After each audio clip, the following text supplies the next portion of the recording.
Ser del Barça es increíble, pero también es una montaña rusa emocional. Porque así como hemos fichado leyendas, también hemos pagado millonadas por jugadores que prometían cambiar la historia y terminaron siendo capítulos un poco incómodos. Acompáñame a mí, un simple random culé, a hablar de los 7 peores fichajes en la historia del Fútbol Club Barcelona.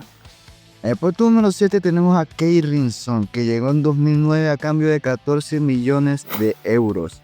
Keirin Son venía del Palmeiras, tras destacar como uno de los jóvenes goleadores más prometedores de Brasil. Tenía números interesantes y perfil de delantero móvil. Pero aquí empieza el gran problema, y es que Guardiola nunca lo pidió. El Barça en 2009 venía de ganar el triplete, el equipo estaba armado, consolidado y no necesitaba apostar 14 millones en un delantero que no iba a tener minutos. Nunca debutó oficialmente con el primer equipo. Fue seguido al Benfica, Fiorentina, Santos. Jamás se consolidó en Europa. Estuvo 5 años en nómina sin aportar nada de proyecto deportivo. Fracaso por desconexión total entre dirección deportiva y entrenador. Terminó saliendo definitivamente en 2014. En el puesto número 6 tenemos a Martín Cáceres, que llegó en 2008 a cambio de 16,5 millones de euros. Cáceres llegaba tras una buena temporada en el Recreativo y con perfil de central joven, fuerte y con proyección. Pero en el Barça de Guardiola no bastaba con defender bien, había que salir jugando, tener lectura posicional y precisión. Cometió errores importantes en partidos clave y nunca ganó plena confianza. En 2 temporadas jugó poco más de 20 partidos oficiales. Después se fue vendido a la Juventus. No fue un desastre mediático, pero es una inversión que no encajó en el modelo. En el puesto número 5 tenemos a Alex Song, que llegó en 2012 a cambio de 19 millones de euros desde el Arsenal. Son venía de hacer temporadas muy sólidas en el Arsenal, destacando por físico, recuperación y pase largo, pero el Barça ya tenía a Busquets en su mejor momento. Son nunca fue titular real como mediocentro, terminó jugando muchos partidos como central improvisado. El problema no era que fuera mal jugador, era que el equipo no necesitaba ese perfil. Terminó saliendo cedido al West Ham y luego vendido al Rubin Kazan, fichaje innecesario en contexto de transición tras Guardiola. En el cuarto puesto tenemos a André Gómez, que llegó en 2016 por 35 millones más variables. Llegaba tras buenas temporadas en el Valencia y ganar la Euro con Portugal. El Barça compitió directamente con el Real Madrid por su fichaje, había expectativa, pero nunca encontró su rol.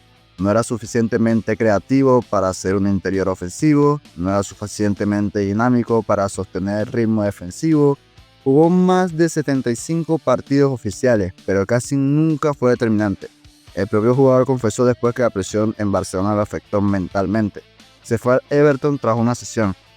Caso claro de talento que no encajó psicológicamente ni tácticamente.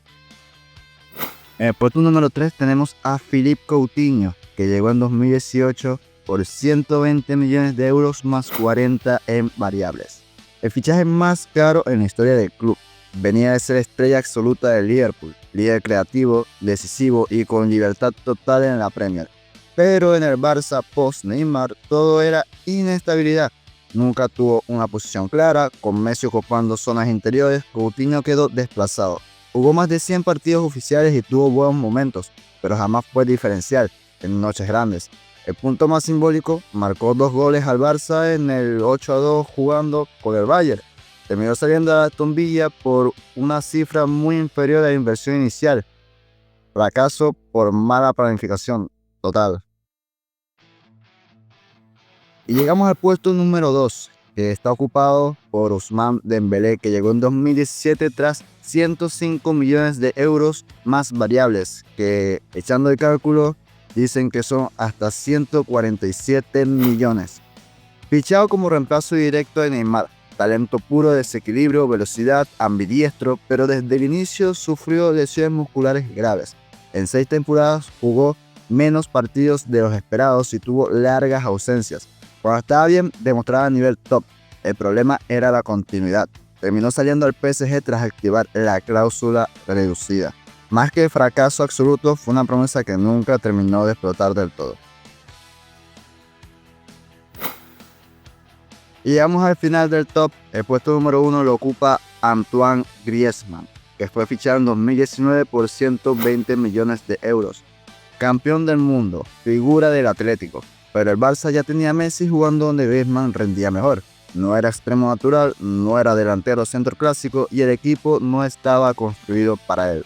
Anotó goles y trabajó defensivamente, pero nunca fue el líder ofensivo que se esperaba por 120 millones. Terminó volviendo al Atlético por una cifra muy inferior. Fracaso total, por falta total de coherencia deportiva. Si algo demuestra esta lista es que el dinero no garantiza el éxito. Muchos eran buenos jugadores, pero entre mala planificación, cambios de entrenadores y crisis institucional, terminaron siendo fichajes que no cumplieron las expectativas. Ahora dime tú, culé, ¿qué otro fichaje esperabas ver en este top? Si te gustó, no olvides dejar tu like y suscribirte, me ayudarías muchísimo. Eso es todo por hoy. Se despide su amigo Random Culé.